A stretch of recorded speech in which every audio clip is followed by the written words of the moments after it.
Hello, guys. Welcome to my channel and welcome to the next episode or the continuation of Game Week 1 ends, Haaland begins. So, there's a lot to talk about, guys, actually. And the first thing I want to talk about is Man City, my club, my everything. And I thought we looked fab. I thought this was absolutely far from the best of us. I think we were sloppy at times. I think we were a bit undercooked at times, if I can say so. But I liked the new system. I liked how we shaped up. I liked Kevin De Bruyne deep inside the opponent's half, especially inside the third. I liked how Foden and Grealish went wide and how narrow were our wing backs. I really like the systems. Cancelo and Walker. Walker had a great game. Cancelo was incessantly in the opponent's third, and Pep really Pep in his post-match speech cleared that Walker had probably one of the best games. I think he was taking it a bit too far. Walker has had many good games with us, but I think the the reason he used that metaphor, I think it says all. I think Walker was fabulous. Um, Now coming to the elephant to the room, elephant in the room. I think Mahrez is also a big elephant. He was in my FPL team, but sadly, any which ways, I think Haaland looked great. His partnership, his chemistry with KDB, it was looking like they were playing.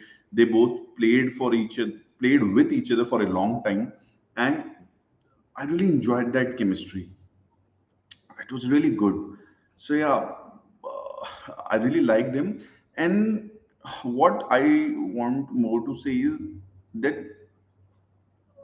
although he scored two goals, I think we should keep a keen eye on the kind of goals they were. I think the first goal, the goal he scored, the penalty which he took, the tight spaces in which we were in, I think because they were both because of the game state. Now, I feel some of the teams who will be playing us will be low block teams who will be playing like West Ham played in the first half. Excuse me. They will not allow us any spaces. They will let us have the ball, but they will try that they don't give any openings or spaces in their own half, in their own D. So it was a bit difficult there to, although we had a lot of passing, a lot of chemistry, a lot of, I think our position was in mid 80s, but in the first half, but we were not able to uh, be assertive, so as to say, because they were playing low block. They were just trying to play either counter or low block. So in that way, the kind of ball, the way, the manner in which Gundu released the ball on scene, I think that was a sign of things to come when it comes to the low block teams. I think, I think against low block teams, that will be method.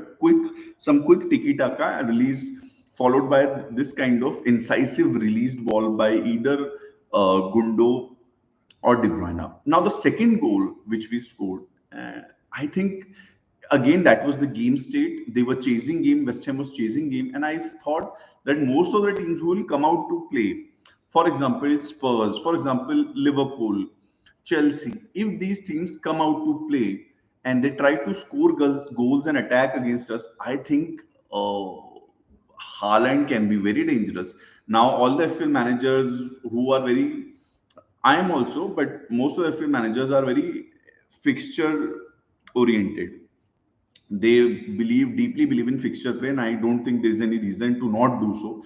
But I think even against good teams, when they will try to score goals, I think Haaland will be massively dangerous because he revels in those sort of. It is not that he is not good in the against the low block teams, but against those teams which will try to score against us.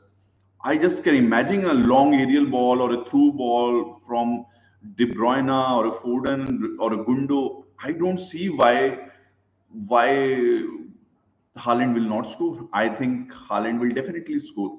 So yeah, I feel the more the opponents try to score against us, I think Haaland will be that more dangerous against low block teams. Will be, I think there will be quick tiki taka sort of game, and suddenly the ball will be released as soon as Haaland sees an opportunity and starts his run. I still feel we missed a couple of chances when he was in a good run, and instead of directly passing it to him aerially or down the ground, we passed on the side. I think that can be worked upon, but I think that will just come with the experience of playing with each other more. So yeah, that was about uh, the impeccable Man City, the citizens. Now there are some clubs we'll talk about. It is not possible to talk about 20 teams. Yeah, we can go ahead. How they looked, what eyesight told me, football wise and FPL wise. Let's start with Tottenham because I feel they were the ones with the biggest victories. A lot has been talked about Antonio Conte's wing backs, Kane, Son, Kulu, Richa. I think, guys, Tottenham was very good. One thing that was clear to me was that Harry Kane was not so much into the third as I would have liked to see him. The Kane owners would have liked to see him. I was not a Kane owner, but still I would have liked to see him because from game week 3 they play Wolves. Now this can be a one-off. Don't take me the other way. This can be a one-off because in the preseason he has scored a lot of goals along with Sunny. Now the Sunny owner, if I am a Sunny owner, I won't be that much worried because I saw Sunny constantly in the middle of the third opponent's third. So I think Kane was constantly trying to build to create the game from deep. Even when he was running, I observed that he was not running at a pace, at a striker's pace. Yes, his pace has slowed down a bit, but he was not running uh, with an intention of going there and getting a tap in. He was running slowly, but he was running so that the wing back can give a cutback to him. So he was standing on the edge of the D. Every time he was running towards the D, he was standing on the edge of the D, so that the cutback ball comes and he scores. Now, what did I observe was just a sec, guys.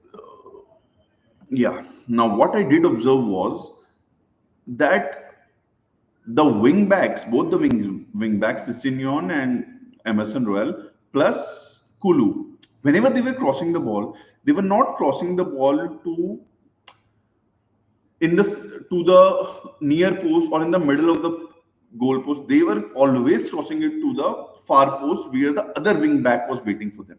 So whenever Sissignon was crossing, or whenever Kulu was crossing, more often than not, it came to the Royal, and when Royal and Kulu was passing from that side, sorry, and when Kulu and Royal were crossing the ball, it went straight to Sission's goal, which was the first goal, Sission's head. So I think I really like the way they are playing. Their crosses are generally for the far end. I think the opponent's team will start taking a note of it. It can be a one of again. This is just such a small sample size because we have just seen one game, so I'm not sure about what I saw. But generally, I think Conte's wingbacks, the famous fabled Conte's wingbacks, are here to stay. Now the problem is who are going to be his wingbacks because I loved Sessegnon. I did not love him prior to the season, but in the first game, I think he was very good. I think he played his part and he wanted to prove himself that I belong to a certain Conte's team, and I just don't know because Chelsea is their next game, and Chelsea is we all know how much. Nonetheless, their form, they are a big team, and Conte is a serial winner. Conte doesn't want to promote mediocrity. So on one hand, they have Sessegnon who has done really well, and on the other hand, they have one who is waiting in the wings, whose name is Perisic, whose class I don't see anybody who doubts his class.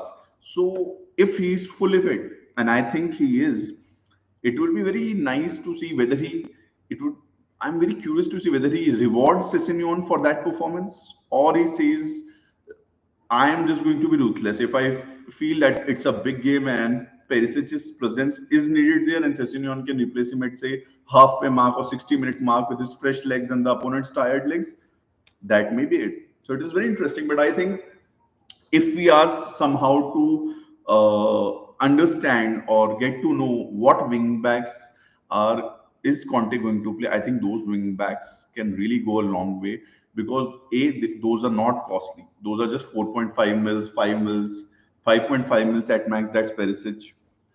And B, they are not just good for assist or clean sheet. They are very goal scorers. So I feel Tottenham and their wing backs will be quite famous among the FPL managers. Now we come to Arsenal. Arsenal, I think, uh, in a way, they had a lot of pressure on them, because in the preseason it was really built that Jesus is there now. Zinchenko is there. So it was a kind of a story, a narrative was being formed that Arsenal is going to really destroy teams. And to be very honest, for the first half an hour, I really believed in the story. I think Arsenal was fabulous in the first half an hour. I think the way Jesus played, especially, I think he belonged there. And I think it looked like every time Jesus hit the ball in the opponent's third, I think it was looking like he could easily sneak a goal or two. So, really happy with the way they played. I think Martinelli was good. I think people are a bit cold on Saka. I'm not sure why. I think they feel that Martinelli is 2 million cheaper, so that's a good option. But I still feel I just saw whatever I saw from Arsenal. I thought Saka was Saka was involved in every move of this. I think Saka is central to how they play. I think they make most of the attack from the right, and Saka is instrumental. He has two ways of scoring from there. Either he cuts back and tries to shoot that curl ball inside the net, or he tries to give that beautiful cross of his on which one of their goals was scored.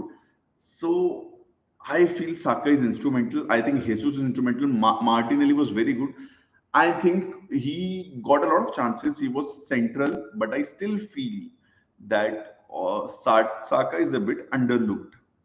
Now, I was amazed by what I saw in terms of what I saw with Odegaard. I think Odegaard got a couple of fabulous chances to score. I tried to reason with myself what could be the reason, especially the ball that Jesus passed to him.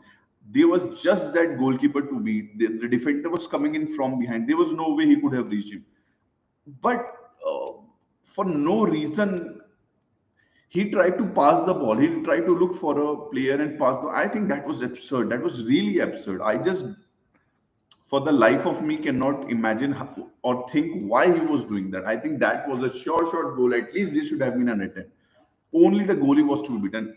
I think it looked ridiculous when he did not pass the when he did not shoot, just tried to pass. I think that was, I just don't know. He's the captain. What is he trying to prove a point that I am selfless, or what? Boss, you need to score goals? And that, I think that was a great opportunity. Jesus was flabbergasted himself. He was looking in awe while going back. What is my skipper doing? I think that was really poor on Odegaard's side, because he did not take a shot on me. There can be many reasons, but to my mind, whatever the football I understand or see, I think Odegaard should have taken a shot. There was no defender. Defender was just coming from behind. Just a goalie to beat, and you're looking to pass the ball. I think that was absurd. And the goalie was not charging. That was the point. If the goalie would have been charging, then I could have understand he's looking for another partner with, so that he can easily score past the goalie. But that was absurd, really absurd. So yeah, Zinchenko was good. I think Zinchenko was not sharp enough. I think he looked a bit undercooked. It looked like he had a few minutes under his hat, but I think he got in some fabulous positions. I thought Arsenal and many of the clubs don't have this sort of luxury. I think Zinchenko looked a luxury. I think he looked. I think he was playing like a Cancelo. I think he looked really good, and in the times to come, I think he is going to be heavily owned in FPL. I think we all have seen he's a bonus magnet. He was just fabulous.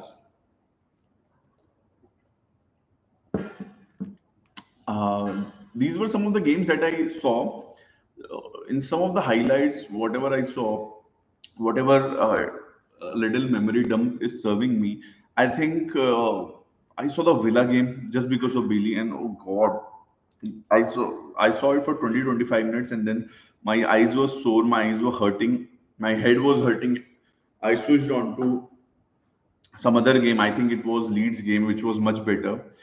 I think Villa was very passive. I think even the Watfords of last year and the Norwiches of last year, I think they were much better.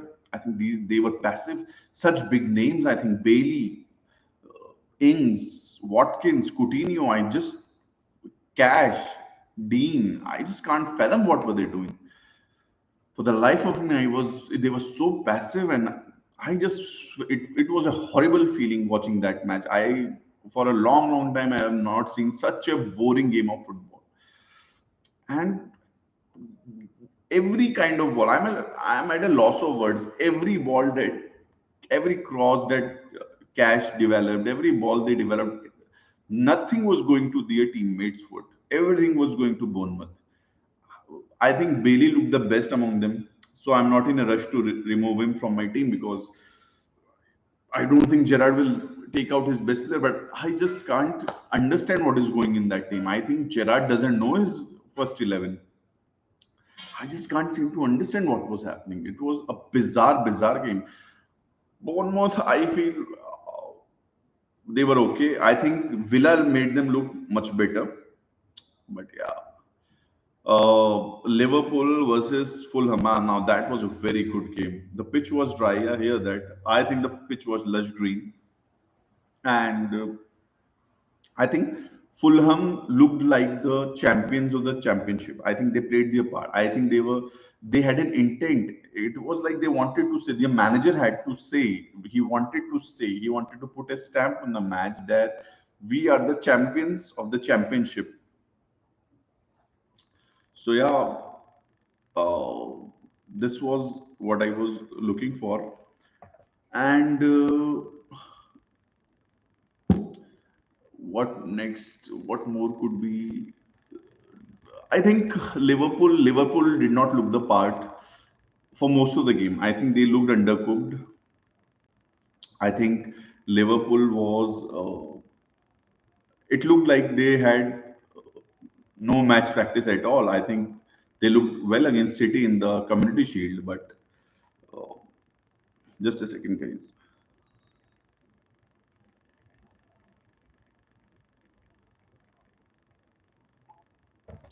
Yeah, I think Liverpool were just not that good, but still, I think being a champion team, they drew the game. I was in awe of Darwin Nunes. I was, and I am still. I think it is it is not long that Nunes and Haaland will be the two primary uh, forwards in our FPL teams. I think after giving 3 and 4, because Arsenal is playing promoted teams there, so I feel I will wait for 3 and 4, and after 4 or 5, I think Nunes and Haaland, I think they are going to be the primary strikers. Yes. What more about that match? I think Nunes, whenever he is on the pitch, I think every chance goes to him. It looks like Salah also takes a backseat and he's more of a provider to Nunes. The second goal that Salah scored, I think that could easily would have been a Nunes goal. So I'm just not sure how it is going to affect Salah. But again, I feel that the kind of chemistry that KDB and Haaland were having, I think Salah and Nunes are going to have the same chemistry, and I think they are going to increase each other's point. So I think these four players will be key. And how many of we own? Let's see how many. Right now, I own two of them. I own Salah and I own Haaland. And I really want to have Nunes because Nunes is just 9 right now. So yeah, let's see how it pans out for them. This was the match that I watched. I also saw some highlights of Leicester versus Brentford. I think without any European football, and I think medicine is a must have. Medicine was on almost not, sorry, medicine was on every set piece that Leicester had. From the left corner, medicine, right corner, medicine, free kick, medicine. I think he was phenomenal. And whatever opportunities, I think if you watch that game's highlights, if you watch just the Leicester highlights, you will be in short watching just the medicine's highlights. Apart from that screamer of a goal from KDH, so I think he was really good. I think uh, Madison was very good. So yeah, that is what I'm coming towards. Madison, yeah, Brentford looked okay. I think Da Silva was in my team, but on the bench, sadly, he looked good. Not on Eriksen's standard. We all know it is difficult, but he looked good. So yeah, guys, that is from me. This was just what I was thinking out loud, and I'll be coming live tomorrow again. So let's see how it pans out, and yeah, all the best. Ciao.